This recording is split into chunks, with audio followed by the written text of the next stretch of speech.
Tom and জেরির কথা মনে পড়ে, যার জন্য অল্প বয়সীদের মনে গেঁথে গিয়েছিল কার্টুন নেটওয়ার্ক।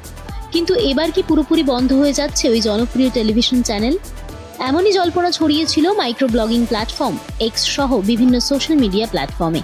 কিন্তু আসল সত্যটা কি?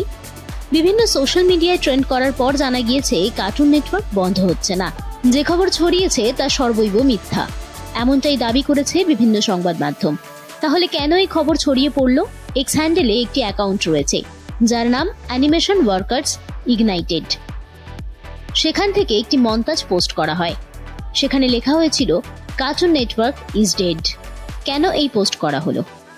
এই বিষয়ে ওই অ্যাকাউন্টের তরফে জানানো হয়েছে বর্তমানে কার্টুন শিল্প ধুঁকছে, একাধিক সংস্থা থেকে ছাঁটাই চলছে, যার ফলে কার্টুন শিল্পীরা অর্থনৈতিক সমস্যার সম্মুখীন হচ্ছেন।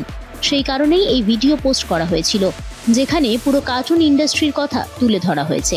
এক্স হ্যান্ডেলের পেজ থেকে যে ভিডিও পোস্ট করা হয়েছে সেটিতে প্রায় 5 মিলিয়ন ভিউ হয়েছে। সেখানে জানানো হয়েছে কোভিডের সময় থেকেই পরিস্থিতি তৈরি হয়েছে, সেই সময় বাড়ি থেকে অ্যানিমেশন করা সম্ভব হতো। সেখানেই লেখা আছে rest in peace cartoon network studio. ইতিহাসের একটি গুরুত্বপূর্ণ অংশকে বিদায় জানানো অত্যন্ত বেদনাদায়ক।